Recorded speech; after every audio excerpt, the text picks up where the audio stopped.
Today in the Hot Politics Lab, we have Lasse Laustsen, who is an associate professor at the Department of Political Science at Aarhus University in Denmark. And in his research, he uses political and evolutionary psychology to explain leadership preferences and differences between supporters of different political ideologies. And to highlight a couple of the findings, Lasse's studies, for example, showed that leader trait preferences are context sensitive. This means, for example, that preference for dominance in leaders increases during conflict, for example, military conflict, and that citizens seek warmth while evaluating out-party leaders. Lasse's research has been published in top journals such as Psychological Science, American Journal of Political Science, Journal of Politics, Political Psychology, and the Leadership Quarterly. And today, Lasse will talk about his new study he's working on with the title Interstate Conflict and Acceptance of Undemocratic Behavior from Political Candidates Among Americans. Almost matching what is on the slide. So Lasse, we are very happy to have you here. You have 20 to 30 minutes to talk, and then we will have a Q&A with the audience. Thanks so much for the nice introduction and for the invitation to come here, and thanks to all of you for showing up. I'm super happy to see all of you and to hear what you think about this study, which has a changed title. I guess that's a sign that's a good sign in academia, right? That titles changes. That means that the progression is being made. So I take at least myself that as a sign of that. So this work done together with Christian, the young, beautiful guy up here in the corner, and we've been working on this project for some years, and it consists of two studies, and the most recent one, which I talked to one of the students about before the rest of you arrived, is conducted just in the beginning of this year. So it's been on the way for some time now, but now hopefully we have a finished package that we can submit somewhere, depending on how harsh your critiques are. So let's jump to it. The background for the project is that around the globe we see that alpha leaders, dominant leaders, strong leaders, you can call them many things, but these guys like Trump, Orban, Duterte in the Philippines, and Erdogan in Turkey, and also Putin in Russia are coming to power. And obviously you can argue that is also based on elections that are not always fair and free and completely democratic, but still there are substantial parts of the population that vote for these candidates over the alternatives. And that has given rise to sort of takes on the current situation in global politics, such as see a rise of the strongman here in Time magazine, but also that it's the time of autocratic politics here in Der Spiegel. So that's sort of the background, and we want to in this project we want to understand, or at least try to get at the reasons why it is that citizens come to prefer these undemocratic politicians. Why are they accepted? Why are they sometimes even preferred? So that's where we're going. And in the literature, there's there are different explanations, but most of these explanations center around ideas about parties. So there are some prominent people in the literature claiming that, or showing that it's basically the case that citizens don't like or don't stick as much to democratic principles as they stick to their partisan affiliations. That would be Graham Spulik here, but also work done by my co-author himself, and also work done by another one of our colleagues in Aarhus, namely showing here by Sudan here that what is considered undemocratic is different when you see behavior from your own politicians versus our group, our partisan politicians. So there's something about partisanship, but both Christian and I had the idea that that's at least only part of the story. So I'm not saying this is wrong, and that would also be stupid of Christian, right, to criticize his own work that harshly. But we think there's something else also going on, and our theoretical argument basically integrates two strands of literature from political and social psychology. And the first one is also what Honorata mentioned that I've been studying for some years now, namely the tendency for voters and citizens to prefer different kind of candidates depending on the situation they find themselves in, and particularly that dominant leaders are liked more when citizens see the world in terms of conflict. The other literature that we are building on here is like various studies in social and other kinds of psychology showing how humans form impressions of traits and characteristics of each other when they meet. So the basic human tendency to form character impressions from all sorts of information about each other. That could be the voice, also when I stand here, my visual appearance, behavioral records that we get to know about each other. That all goes into the character impressions we build about each other. So those are the two strands of literature that we build on, and I'll try to explain now how we synthesize them or integrate them with each other. Now, the first one is basically showing that whenever and the more people tend to see the world in terms of conflict, the more they like dominant, strong leaders. That goes when terrorist attack happens, either here, it's depicted in New York City, or some years back in Berlin, or also when people find themselves in war. Then it's basically all kinds of different situations that is marked by us versus them or intergroup conflict that leads to stronger preferences for dominant leaders. The other literature basically shows how character impressions are formed automatically and often spontaneously and unconsciously. That is work by, for instance, Susan Fiske. And in particular, in this project, we are interested in impressions of dominance, which we here sort of define as the ability to attain social rank by induction of fear through intimidation and coercion, as formulated by Joey Cheng and co-authors. And the idea is that, well, when we look at literature, we can see that dominance impressions come from many places, from a wealth of different inputs and cues. So both voice pitches, so like lower pitched voices, are stable impressions of stronger, more dominance in individuals. Also visual facial appearance, as here exemplified by some morphs I've used myself in previous studies. So we always here have the more dominant morph to the right. So this guy will evoke a more dominant impression than this guy, and similarly for the guy to the right. But also political positions are used to infer dominance, such that conservative and more right-wing people are also seen as stereotype, you might say, as more dominant. Now, building on that, Christian and I suggest that undemocratic behaviors will also evoke more dominant character impressions. So basically, when candidates engage in the undemocratic behavior, that feeds into dominance impressions, and that's potentially why citizens come to tolerate them or even like them over the alternative.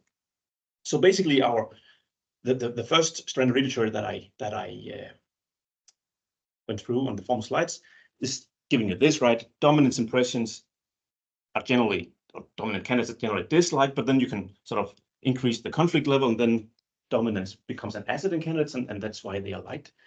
And then Christian and I suggest that dominance impression can come from also the undemocratic behavior. So whenever a candidate engages in this kind of like rule breaking and transgression of democratic principles, that's leading to more dominant impressions of him or her, and that's then seen as a good thing, for, or at least citizens like it, when the world is perceived as conflict-ridden. That's the basic model we're trying to test here, and we will do it in two studies. Study one is focusing on whether it is true that undemocratic behavior compared to democratic behavior leads to more dominant impressions. And then, I shouldn't say study one, I should say study two, but study two is testing the full model afterwards. That's where we're going. So study one is not one study, actually, it's two, but it's two conjoint experiments with a little less than 1,800 subjects in the first one and a little more than 2,000 in the second one, conducted via Mechanical Turk. And they are similar in the sense that they both consist of 10 choices between pairs of fictitious candidates. And the subjects are told that these guys are running for governor. So there are different attributes, but the key variable of interest to us here is democratic versus undemocratic behavior. The other, and I'll show the other attributes afterwards. So, but at least, but you see close to the screen, you can tell what is being manipulated here. But it's different kinds of democratic transgressions that are also used in other studies. So in the first study up here, we have some transgressions being about placement of polling stations, also something about overruling judges or fighting political opponents in the streets, and that's unacceptable. And it's also something about harassing journalists. Now, the big difference between study 1 and 2 in terms of democratic, undemocratic behavior and the manipulation of that is that we are trying down here in study 2 with some of the undemocratic items to take out the aggression out of the undemocratic behavior. So you might say that given that some of these undemocratic behavior up here, that they are like, they have strong built-in features of aggression, then more or less by definition, you should expect that undemocratic behavior leads to dominance aggression. So we try to take out the aggression part in some of the items in study 2 to test if we still see more dominant impressions of undemocratic candidates when that behavior is not directly aggressive.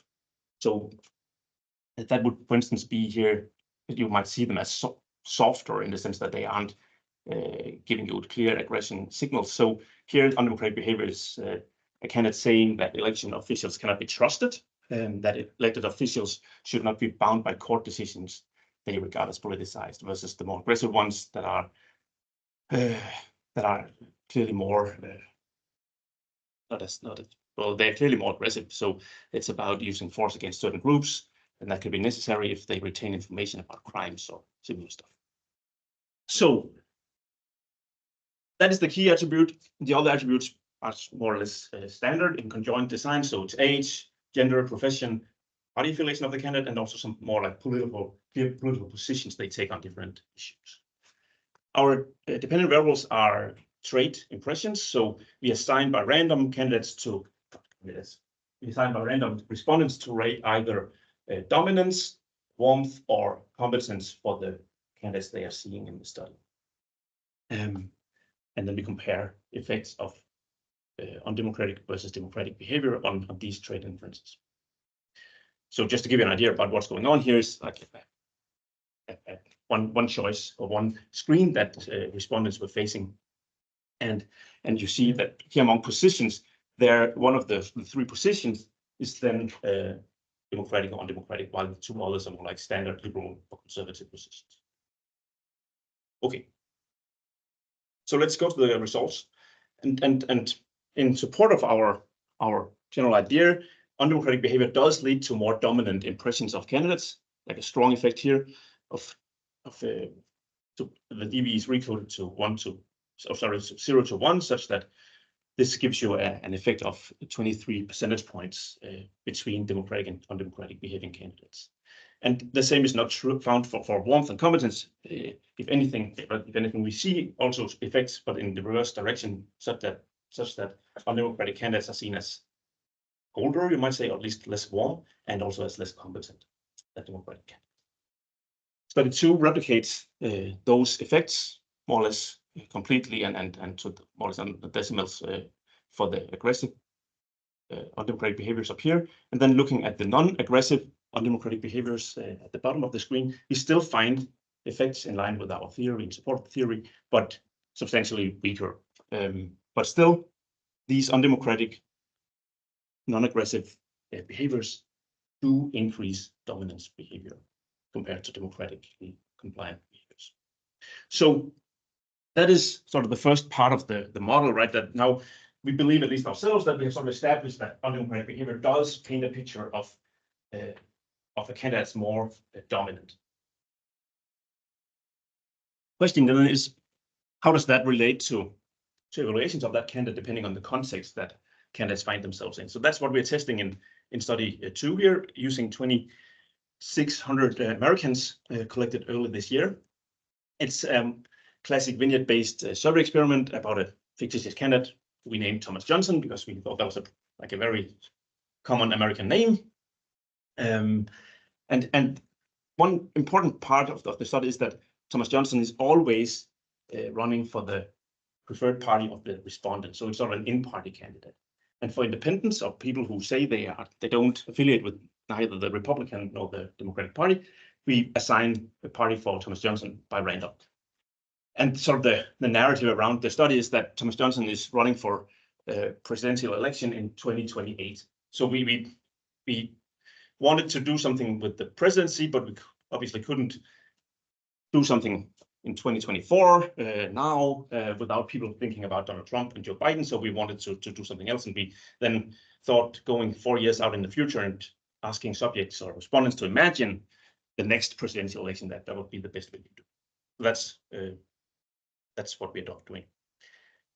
Then we manipulate undemocratic or democratic behavior of Thomas Johnson using similar items as in study 1, and you can see them here. So there's a common introduction trying to depict Thomas Johnson as a competent politician, and then in the democratic version, he declared that he will work with Congress if he gets elected as president. He also stated that different media sources should be respected, even if they are critical of the government. And down here, it's the exact opposite you get. So there he declared that he will be willing to circumvent Congress and issue executive orders on his own to accomplish his priorities if he gets elected as president. And he also stated that he will be willing to censor media sources that spend too much time attacking the government. So we build on the items used in study 1 here and try to build the same impressions of Thomas as we found worked in study 1. Now, after reading about Thomas Johnson as undemocratic or democratic, we ask our respondents to provide the immediate trait impressions of him on warmth, dominance, and competence, and they give you the exact same thing as we found in study 1. Undemocratic behavior leads to more dominance impression and lowers warmth and competence. Then there's a sort of built-in distracted task in the sense that then now subjects answer a series of other questions unrelated to this study before they are, and they aren't told that they should keep him in mind, but that's what we want them to do, or we're interested in whether they do so, because later on they are asked to recall Thomas Johnson in the same survey. So it's not like weeks passes, but there's still some unrelated task that goes on in the survey, and then we ask them to recall Thomas Johnson. And again, we now ask them to recall how dominant they found him using 3 items. Following that, they are assigned by random to one of 3 contextual conditions. Here's where the action comes in, you might say. So either they are asked to imagine a peaceful future for the US society, or to imagine that either the conflict between Taiwan and China blows up and US troops are drawn into that conflict, or that the Ukrainian-Russian war also intensifies and NATO and the United States are drawn into that conflict even more than they already are. And you can, if you're interested, the texts or descriptions of the scenarios are used here.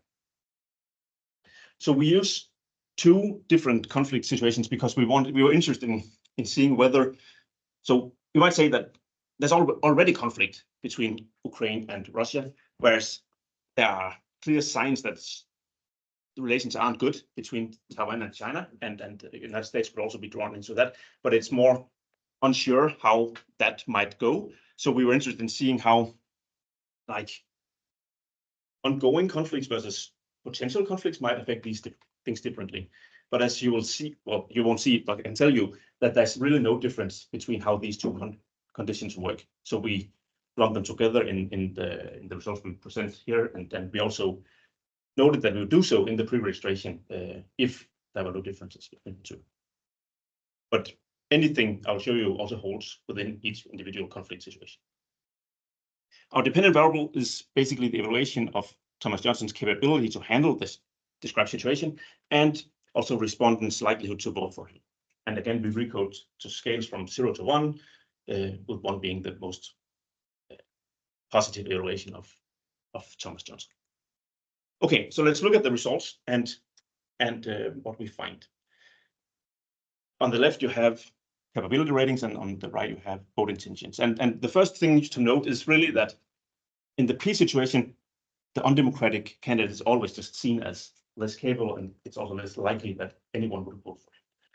But the key finding is that that difference is like substantial. It's like going to 1/4 or 1/3 of the difference when we introduce the interstate conflict situations, and it's also more or less.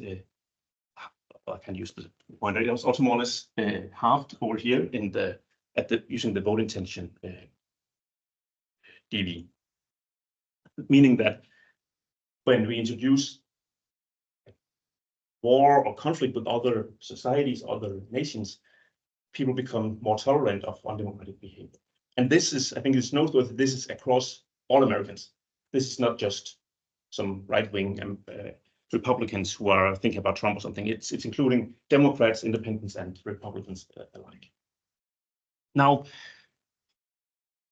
an interesting thing to look at before we turn to actually looking at the results by partisanship is to also use the dominance impressions that we asked respondents to provide during the survey. Because if you are correct that it's really about having preferences for dominance, and dominance in this case stem from undemocratic behavior, then we should see that there's a much stronger connection or correlation between the dominance impressions people hold and the evaluation of Thomas Johnson in the war situation compared to the peace situation. And that's exactly what we also find here. So here, this is the correlation between dominance impressions and rated capability, and we see a super strong and positive correlation here, and nothing in the peace situation. So here, dominance impressions correlate positively with rated capability, whereas it's doing nothing here in the peace situation. And we even find that here, dominance is disliked in terms of how it connects to vote intentions, whereas there's a positive correlation also in the war situations, such that the more dominant ratings go hand in hand with more positive vote intentions.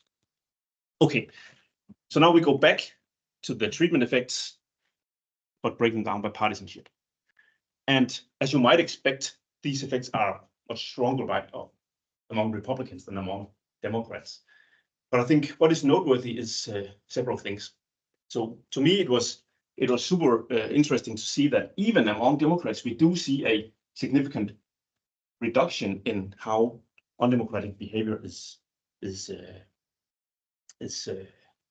it's tolerated more in the war situations than in the peace situations, even among Democrats, and it also goes for the vote intention measure down here.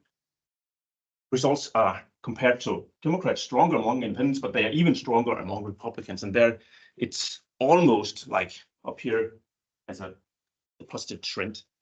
You can make of that what you like, but in any case, we reduce it to zero.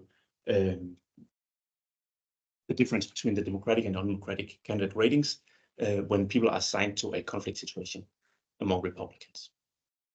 Being basically showing that the zero dashed line is included in the confidence intervals down out here to the right. Okay, and then we can play around with the data and show it differently. So that's where we are now, trying to make some fancy graphs. Okay, so in conclusion, the starting point or the point of departure for this project was that citizens across many countries seem to tolerate and to some degree prefer undemocratic candidates over the alternatives. And we suggest that those tendencies do not reflect that citizens prefer undemocratic candidates. That's not really the case. Rather, our results, we think, suggest that what is going on is that two different kind of psychological systems are interacting in the minds of citizens, such that automatic dominance impressions are formed based on the undemocratic behavior or democratic behavior from candidates, and then those dominance impressions have importance to different degrees, depending on how citizens see the world in terms of conflict, if they find themselves in conflict situations or peaceful situations. And I mean, maybe on the broader level, then one takeaway, I think, is that conflict then holds strong potential for increasing citizens' tolerance of undemocratic behavior and possibly eroding democracy in different countries. And you might also, as a last thought, you might also think that this could be sort of strategically used by candidates. And I'm not saying that this guy's necessarily taking advantage of the situation, but back in 2016, there was I found it funny back then, but I'm not sure it's really funny. It's more like sad. So Trump had an Instagram update with video footage of an ISIS soldier shooting out over the desert, and then I think it was his own voice saying the world is a dangerous place. We need a tough, strong leader. I mean, if anything, then also that tells you a story about possibly whether Trump believes that's how the world is or not, it's still a way of making citizens see the world in terms of in ways that are beneficial to himself at least. So thanks for listening.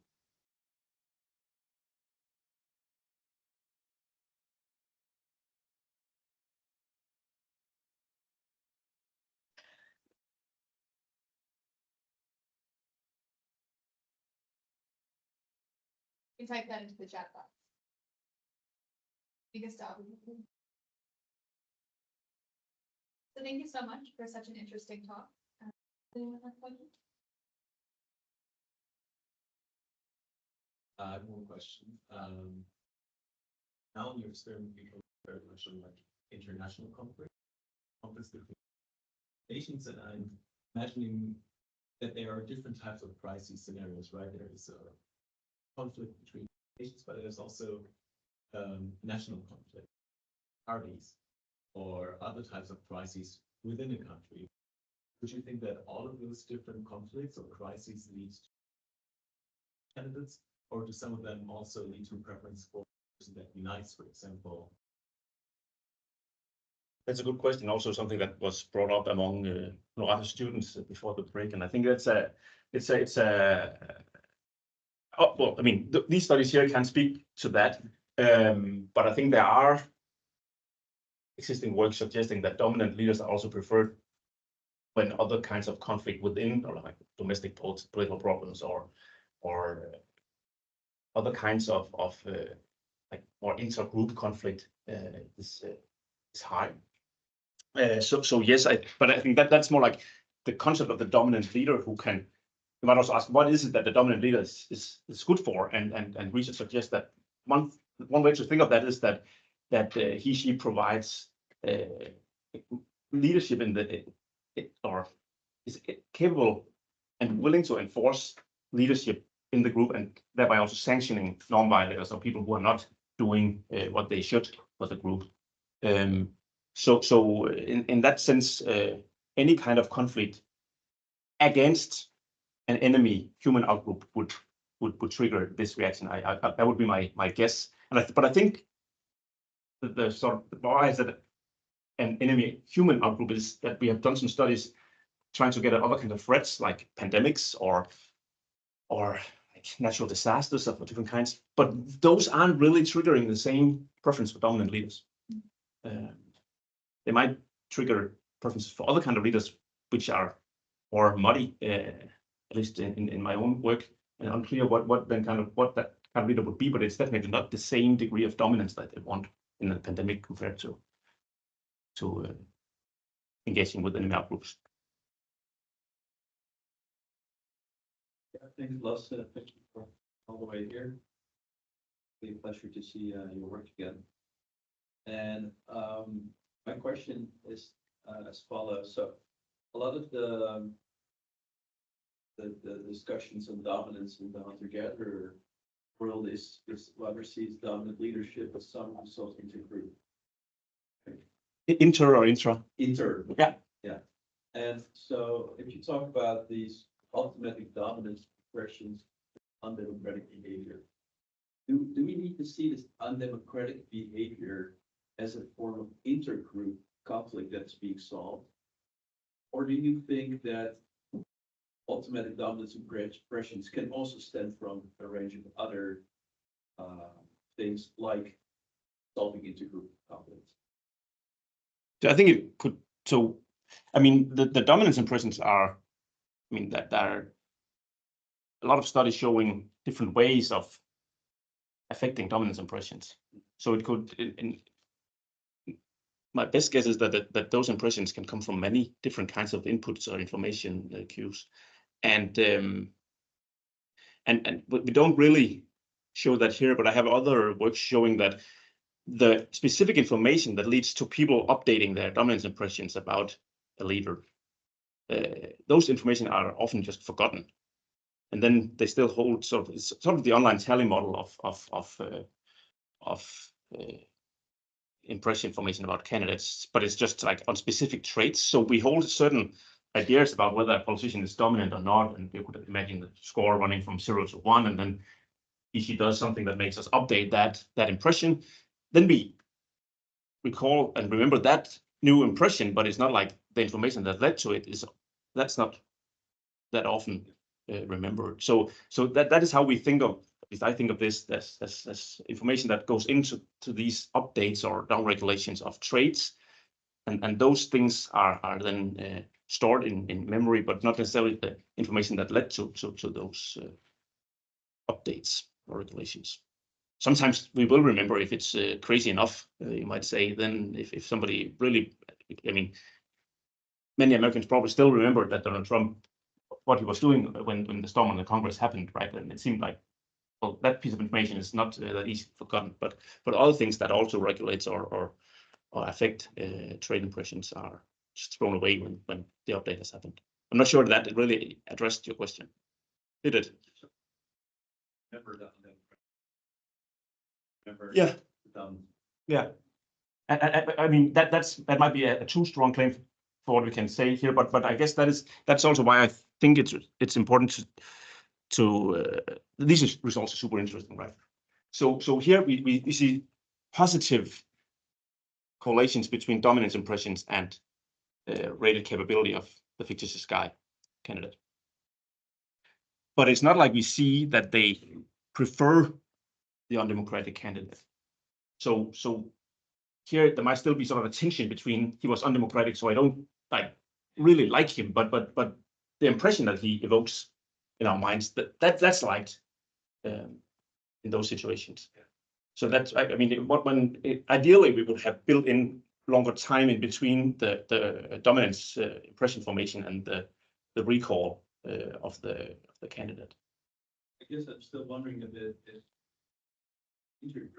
if this undemocratic behavior, this situation sketch that you're hinting, can actually be interpreted as a solution to conflict. Might not be the fairest solution, but at least it's. So I'm not sure I follow. Certifies. I mean, so they are in a way also a source of intergroup conflict. It literally in many elections split us in half. So by solving the problem of, perhaps to elect someone and there's a clear winner. Maybe could that be sort of an automatic interpretation of people? So it's like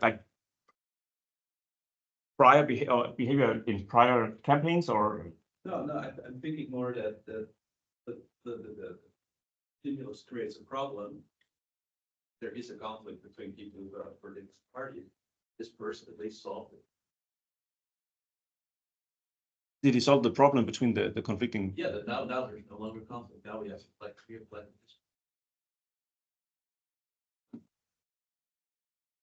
But did he? I'm not sure. I believe he's solving anything. Possible. Maybe I'm not. Maybe I'm just thinking in other directions than. Yeah. We should have a beer. Definitely have a beer.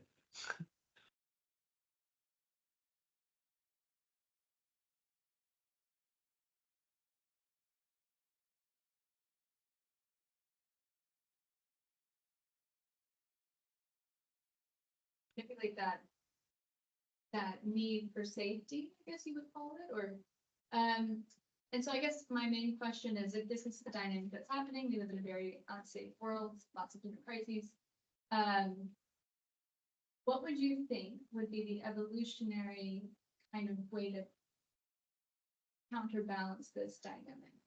So I don't know if that question makes sense, but basically, what would be the anecdote? How could you mitigate this from speaking to human needs? Did that question make sense? Yeah. I think I'm not sure that there's any mitigation going on though, but I think that what we do see is that's also what we see here. Here maybe even clearer when just look at these results in the aggregate. That there's a clear dislike of undemocratic behavior, and that's also that's showing up in all the studies I've been doing. Whenever we also more directly without trying to manipulate dominance through undemocratic or democratic tendencies, we just like tell a story about a dominant guy. Then that guy, and if you say he's by the way running as a position, then anyone dislike him when there's no conflict. And the sort of the flip side of that is that warmth or somebody that you like and who's like displaying empathy or behaving compassionately towards you, then those people are liked super much in times of in general, and that's what people tend to like. That's warm, kind, friendly individuals also as leaders in the aggregate. But then if you sort of changes the context, then that is reduced, and then other priorities turn up. Right. Yeah. So I think what is the evolutionary logic is more like we are, or at least if well, yes, I think this project is building on evolutionary models of both impression formation and also followership decisions. But the idea is it's more like dominance, or there's definitely a downside of having a dominant leader, but you're willing to take some sacrifices having that when there's when the goal is like the group should survive in terms of making it through the conflict with the enemy outgroup. Then as long as that conflict is there, then that's more important to go through that problem than having a leader who might take more privileges than you think she should or something. And then when the conflict is over, then you should like go back to seeing this again, that dominance or any kind of traits that are used to evoke dominance impressions, that they are disliked super strongly again. No, that was really helpful, but I think I'm formulating it now in my head. So in those times when conflict is high and people's preferences for dominance gets higher, and that's when the manipulation of kind of validating the undemocratic norms comes in. You accept that more based on the setting. Is there, and this is just your opinion or what you might think, a way to mitigate that dynamic within the individual, on the individual level? Or how would you, because for example, in the US right now, we see this with Trump. So I guess I'm just thinking, what need could you speak to? How would you fill that need, or need I'm using very broadly, through a different mechanism in order to maybe circumvent this support for undemocratic policy? So sort of avoid the reduction here. Is that, yeah, so Yeah. I don't know. So I don't know, but one of my colleagues in Aarhus that I referred to initially, Sudan Krishnarayan, is he's about to run a like big many country study where he tries to make people make them comply more with democratic principles. And basically, I don't know if he succeeds in that. I doubt it myself, because it's about, I think it's sort of a soft way he's doing it, but he has pilot data suggesting that could be something about it. So what he's doing is that he's asking people, as far as I remember it, commitment. Yeah, so maybe make some sort of democratic commitment and say, just to consider what would you do in a situation then where you're facing a trade-off between a partisan candidate who is undemocratic and then an out-party candidate who is democratically compliant, but then later on he's giving people that actual choice. And then the idea is that if you have sort of thought about it in more like high reasoned way, then you should also stick more to your democratic principles. Problem was that also the people who committed to the undemocratic one increased their commitment to the undemocratic. Yeah. So might backfire. But also, yeah, but I also, well, and maybe that's just my own background. I would, if I was about to do something myself in that direction, I would think more in terms of evolutionary principles. And I don't think like sticking to democratic rules is not something that is built into the human psyche. It's more like, I think we need to think about something that is more like fundamental to try to make a stronger preference for that. I'm not sure what that would be, so I would need to think more. Thanks, Lasse. It's great to have you here. 13 years ago, I guess we met in Aarhus, so that's Not entirely 30. 13. Yeah. Okay. Thanks. Then. My question, I don't know, I've been thinking throughout the talk, because you start with these examples of Trump, Bolsonaro, Orban. And I wonder, how do your results actually speak to their popularity? Because what they do, at least, but it's not my expertise, but they seem to not use external conflict to promote, to justify their undemocratic behavior. It seems more internally focused, right? Especially Trump, it's all isolationist. So I wonder, are you using the right examples to introduce the mechanism here? And this maybe leads to a slightly a second question. You've done this in the US, right? Is this not maybe much more realistic as like the war in Ukraine, or so is it a real threat in like Poland or in Denmark? And so it's two questions, but let's start. The first is just sort of, how do these findings actually speak to the popularity of these politicians, or maybe is that example maybe not entirely? So it's a good point, and we had long debates with other people in our at home also about that when we presented. But I mean, he's still at some point himself. But and I mean also at other points in time you'll find him saying something that he's also capable of making sure that things don't make US much more. It's he's more like it's the elite, it's the conflict within the country, right? It's the elites in Washington, and especially the woke Democrats. Yeah, so you might say that the enemy is more like a domestic enemy than it's Ukraine, or and we also actually we had that discussion also with the students before the break, and I think it would be interesting to run something similar and try to get at more domestic conflicts and see if those conflicts might even make stronger impacts on tolerance of undemocratic behavior. Right? Yeah. That is true. I'm not. So the questions, I think, is a good one. That's also why I'm so hesitant now. But to say something. But I think that even if you are right that his policies are maybe more isolationistic than many other former like primary candidates among the Republicans, or also like compared to Biden, or then in the minds of the voters or the citizens, it could still be true that if they are seeing the world in terms of conflict, then that is what matters to them. And then when he goes and he does the things he do, then that still paints the dominant impression, which is.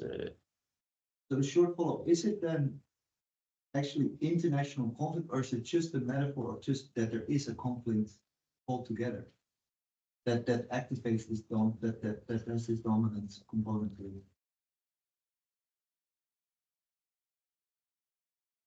it? I think it's still key that the conflict is with.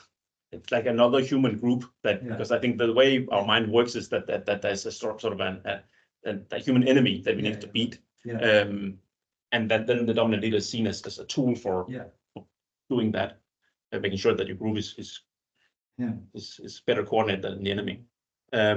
But I think the reason why we went in the international direction here was that we sort of looked at what was going on, and we thought that it would just opening the news. Then what you hear about is I don't know what Americans hear about, because I don't watch neither CNN or Fox, but I suppose at least there's something about international crisis also if you watch the broader media, at least the Ukrainian-Russian war. So that was why we went in that direction. And because we see that there are more and more conflicts happening, escalating. but you're completely right that it would be, and we should do a follow-up with some more like internal domestic governance. Yeah, A desirable campaign strategy. yeah, But maybe then we get much more asymmetric. yeah. It could also be. Let's forget about second question. We have a question online. Yeah. And we'll go to Hirata. Do you have a question? So this is from Micah Holman. There's two questions. First, she wonders whether the effects you find would only work for male politicians and not for female politicians.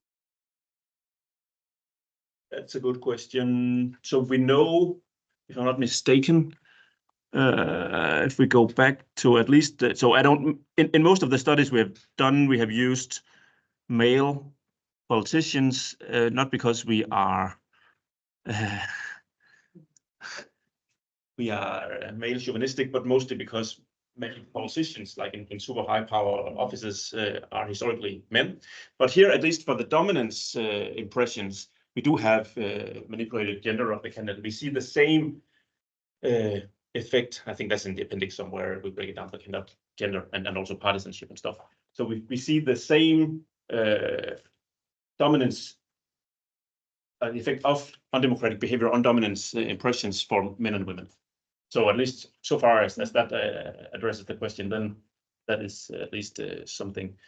Then I'm thinking now whether, yeah, it's very rarely I have used female in this, but I think gender in it. So there might be differences also in terms of how these things work for gender, for men and women candidates, but I also think that gender might itself be a cue into dominance impression formation, right?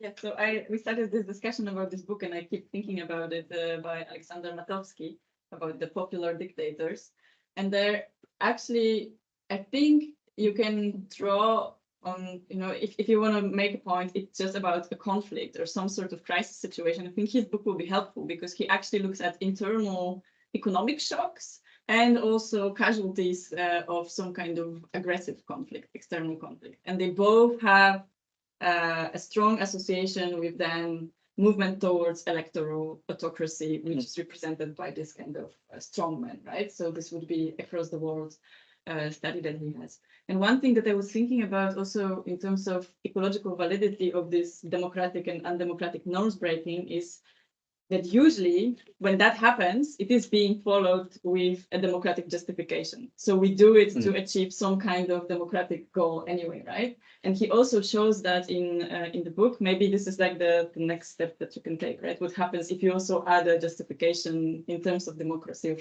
some sort of sovereignty of the people or whatever it is. And he even shows that when you look at the rhetoric of Democrats, so in democracies that turned electoral autocracies, the democracies talk much less about democracy than autocracies talk about democracy, right? So emphasizing the democraticness of their acts that are undemocratic happens much more because it's needed, right? So that might be also something that is going on in like nowadays citizens' minds. Well, they also come across this other side of the story, right? So they are using executive order, but they're doing it to actually protect some sort of democratic values. Maybe nice to just relate to the book. Well, I should definitely read the book. Yeah, it's a good one. I recommend it also to the students if you're interested. It's not really a question, it's a point. Thanks. Yeah. Yes, so I was wondering, since the study was done in a democratic country, could you use these results in a non-democratic? So like, what I'm seeing is this like, kind of justifies democratic backsliding, but it doesn't really show all the mechanisms that you would need to like fully support a non-democratic candidate. Since it's also going through the like democratic, I guess like organ, like political mechanisms are democratic to then have non-democratic actions. Because he's still trying to get elected Democrat. So I think it's a good question again. But I think so obviously I won't be able to take this project and say it works everywhere, also in non-democratic countries. But what I have studied and what I think is there's support for is that the sort of connection between conflict and preferences for dominant individuals as leaders, that works. The strong claim to say everywhere, but like data in another project also where Honorata has participated, not as a subject, but as a data collection collaborator. We have data from 25 different countries spread across all continents, and also like from Kenya and also Chinese convenience sample. So many of these samples are not representative, but they are from different parts of the world, different kind of countries, including countries considered less democratic, even autocratic to some degrees. By and large, the preference for dominant leaders hold also, like I mean, everywhere. So insofar as that answers your question, I think that connection seems to be something that is universally present. But then how it goes and hand in hand or not with undemocratic democratic behavior, that's probably something that only, I mean, this distinction that undemocratic behavior feeds into dominance impression, that might not be the case in the autocratic countries to the same extent. I'm not sure. Yeah. Makes sense. Yeah, I also has a question about the use of populist leaders as an example, because in the fictionary politician you put that he worked 15 years in politics, so he's well included in political debate, which is very different from the kind of populist politician you showed. And in general, like the pattern they show of like conflict within their, was that on purpose to have like very? It's a good point. I think it was on purpose that. So what was on purpose was that we wanted to sort of put these candidates on equal grounds in terms of competence to start out with. That's why we had this common introduction. That sort of, well, he's been in politics for many years, known for being hardworking and stuff. So, but you're right that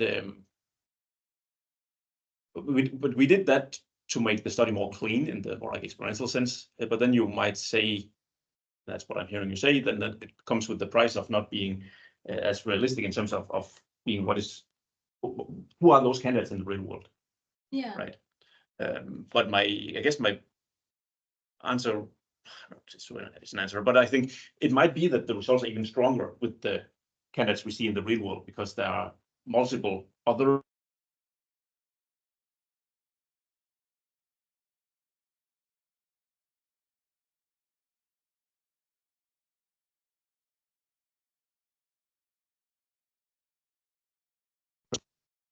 leader.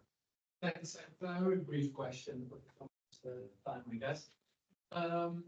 It's very interesting. I have a question about the second study. So could you maybe very briefly reflect on the ecological validity there? Because I was wondering, an undemocratic leader of the Republican Party, of course, one could imagine that happening, right? It's a fact right now. But for the Democrats, of course, it's much more difficult. So to what extent do you think that would have played a role in your design? I could imagine, for instance, that maybe with, well, let me put it differently. I was also wondering, do you have for your second study also the distinction between aggressive undemocratic behavior and non-aggressive? Because the more subtle version maybe would lead to even stronger effects among Democrats than Republicans. One could expect that. Yeah. Yeah, that's an interesting take. We don't have that. We only used so what we used in the second in this study was didn't I show you? I think so. It was a ruling by executive orders and censoring media that was going against government. So that was what we used, and that was based on.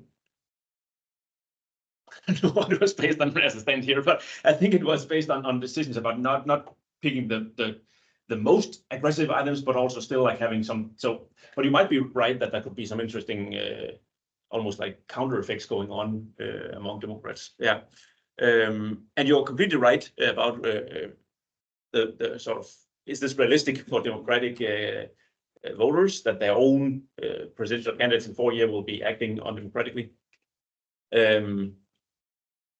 Maybe not, but we made this narrative of the 2028 election to try to reduce as much as we can the risk that they think about current politicians. But then one last thing, I think then it's, if you're right, and you might agree that you're right in your critic, but then it's all the more impressive to me, at least, that we still see that among Democrats there's a reduction. So they also tolerate undemocratic behavior more, even if they are thinking about a hothead like Trump running for their own party. So. Yeah, out of time, right? Yeah, I think we're out of time. We're out of time. So thank you all. Thank you, Delaney, for sharing. Thank you, everybody, for joining us. Last, very big thanks for an exciting talk. I have a thank you token for you. Wow. Heis has run out of our other marks, but you get the American version since you study American politics. Very suitable as a Thank you. of appreciation. Wow, that's And yeah, join us again. a policy class. Exactly.